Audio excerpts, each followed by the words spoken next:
میرا نام محمد حامد رضا تاری گلزار طیبہ روڈ سردار آباد سے عرض کر رہا ہوں۔ میرا مفتی صاحب سے یہ سوال ہے کہ کیا عشاء کی نماز اگر کوئی بھول کر یا جان بوجھ کر سو گیا اور سونے کے بعد اسے جب وہ اٹھا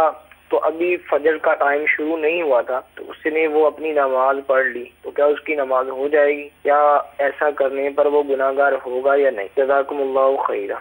عشاء کی نماز پڑھی نہیں ہے اور سو گئے، فجر کا وقت بھی قریب ہے یا وقت آ گیا، آپ کیا کریں؟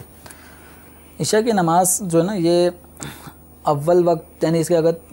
3 حصے کریں تو پہلے حصے کے اندر نماز پڑھنا یہ مستحب ہے، اور اگر عشاء کے وقت کو 2 حصوں میں ڈیوائڈ کریں تو جو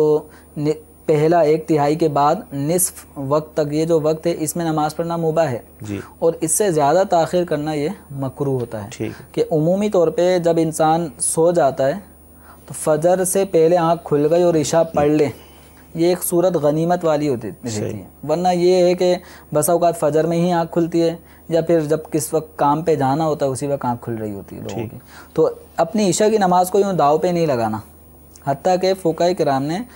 وطر کے بارے میں لکھا کہ وطر کی نماز جو صبح صادق سے پہلے اٹھنے پر قادر ہے اور اس کی معمول بنا ہوا ہے کہ تہجد میں اٹھتا ہے تو ایسے شخص کو وطر کی نماز تہجد کے ساتھ پڑھنی چاہیے۔ تہجد صبح صادق سے پہلے پڑھی جاتی ہے تو عشاء کے وقت میں ہی پڑھی جائے گی، تو جس کا یہ معمول ہے، ایک لوگوں کی تعداد ہے جن کا معمول ہوتا ہے تہجد پڑھنے کا، تو ایسے لوگوں کو چاہیے کہ وہ وطر تہجد کے ساتھ پڑھیں۔ البتہ جن کو تہجد میں اٹھنے کا یقین نہیں ہے، آج جوش چڑھا ہے کہ بعد میں وطر جو ہے وہ ادا کروں گا تہجد میں، اور عادت نہیں ہے اور اس کے اسباب بھی باقاعدہ کہ جو انہیں تہجد کے وقت اٹھا بھی دیں وہ حالات بھی نہیں ہیں، بھائی یہ ظن غالب کر کے میں اٹھ جاؤں گا، اب یہ ایسی تاخیر کرنا وطر میں یہ منع ہے۔ صحیح ہے، ممکن ہے کہ اس کی آنکھ ہی صبح صادق کے وقت کھلے، جب عشاء کا وقت چلے جائے تو وطر قضا ہو جائیں گے، تو اس لیے عشاء کی نماز ان کے سوال میں چونکہ انہوں نے وقت کے اندر ادا کر لی ہے، صبح صادق سے پہلے عشاء پڑھ لی ہے تو نماز ہو گئی، گناہ نہیں ہے۔ صحیح، لیکن اس طرح عشاء کی نماز کو